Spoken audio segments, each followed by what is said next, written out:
हम जानेंगे कि आप अपने दांतों को स्वस्थ रखने के लिए कौन कौन से प्राणायाम अपनाएं।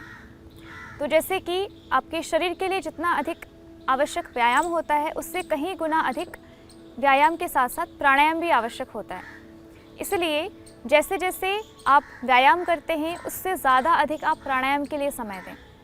तो अपने दांतों के लिए, आपकी डेंटल प्रॉब्लम्स के लिए आप प्राणायाम बहुत अधिक बढ़ाएं, प्राणायाम अधिक समय के लिए करें। उसमें मेन कपालभाति और अनुलोम विलोम प्राणायाम आप करें। तो कपालभाति प्राणायाम सामान्य आपको अपने दोनों हाथों को जान मुद्रा में रखना है। आंखें बंद करें और प्रत्येक श्वास को फोर्सफुली बाहर छोड़ें। 1 सेकेंड में 1 स्ट्रोक लगाएं और ऐसे ही लंबे समय के लिए आप कपालभाति प्राणायाम करें। जब आप श्वास बाहर छोड़ेंगे, आपका पेट अंदर जाएगा।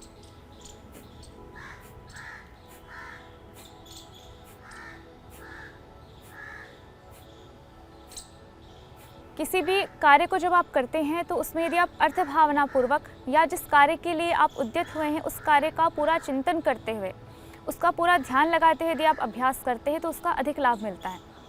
जैसे आप कपालभाति प्राणायाम कर रहे हैं तो उसमें आप ये ध्यान दें कि ऐसे मन में विचार लाएं कि आपके कपालभाति करने से आपके दांतों के रोग ठीक हो रहे हैं। ऐसे फील करें। आपके प्रत्येक प्रश्वास अर्थात श्वास बाहर छोड़ना, श्वास अर्थात श्वास अंदर भरना। तो जितनी बार आप प्रश्वास करेंगे, श्वास बाहर छोड़ेंगे, आपको ये ध्यान रखना है, ऐसे विचार करना है कि आपका मन, आपका शरीर, जितने भी रोगों हैं, आपका मन, आपका शरीर समस्त रोगों से छूट रहा है, समस्त रोगों से दूर जा रहा है। आपके शरीर से श्वासों के साथ साथ आपकी नकारात्मकता शरीर से बाहर जा रही है, आपके रोग शरीर से बाहर जा रहे हैं। और प्रत्येक श्वास लेते हुए आपको मन में विचार लाना है कि आपका मन आपके आसपास वर्तमान सात्विकता से भर चुका है, आपके अंदर सात्विकता प्रवेश कर रही है। इस प्रकार से आप चिंतन करते हुए, मनन करते हुए प्राणायाम का अभ्यास करें। इसके बाद हम करेंगे अनुलोम विलोम प्राणायाम। अभी हमने लगाई थी जान मुद्रा, इसके पश्चात लगानी है आपको वायु मुद्रा। वायु मुद्रा लगानी है आपको अपने पहली अंगुली को, तर्जनी अंगुली को आपको अपने अंगूठे के मूल में लगाना है, बाकी 3 अंगुलियां ऊपर सीधी रहेंगी। इस प्रकार से आप अपने बाईं नासिका छिद्र को बंद करें तथा दाईं नासिका छिद्र से श्वास पूरी अंदर भरें। थोड़ी देर होल्ड करें। अब धीरे से अपने दाएं नासिका छिद्र को बंद करें अंगूठे से और बाएं नासिका छिद्र को छोड़ें और श्वास इसी के साथ साथ बाहर। इसी क्रम को 2 से 3 बार और ऐसी क्रम बढ़ाते बढ़ाते आप 10 से 50, 100, 300, 500 बार करें।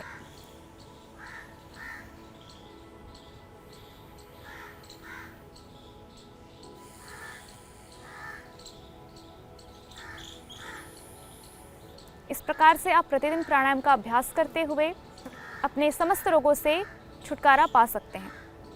इस प्रकार हमने जाना कि आप कैसे प्राणायाम के द्वारा, किस प्रकार भिन्न भिन्न प्रकार की चिकित्साओं के द्वारा आप अपने दांतों से संबंधित समस्याओं से छुटकारा पा सकते हैं। क्योंकि योग एक ऐसा तत्व है जो आपका सर्वांगीण विकास करता है, आपके शरीर की प्रत्येक जो नई चीज़ होनी चाहिए उसको शरीर से बाहर निकालता है, अपशिष्ट पदार्थों को, अवांछनीय पदार्थों को शरीर से बाहर निकालता है और जो आपके लिए वांछित हैं, जो आवश्यकता अनुसार जो पदार्थ हैं, जो चीज़ें हैं, वो आपको प्राप्त कराता है। तो ये योग का महत्व है। इस प्रकार से आप प्रतिदिन योगाभ्यास करें, प्राणायाम का अभ्यास करें और अपने जीवन को सफल बनाएं, अपने जीवन को अच्छा बनाएं। तो इस प्रकार हमने जाना कि कैसे कैसे आप अपने दांतों की देखभाल कर सकते हैं। पर केवल देखभाल करना ही आवश्यक नहीं होता है। हमें किसी भी चीज़ को पूर्णता प्रदान करने के लिए हमें विधि और निषेध दोनों का ध्यान रखना चाहिए। तो इस प्रकार हमने जाना कि कैसे आप अपने दांतों का ख्याल रखें।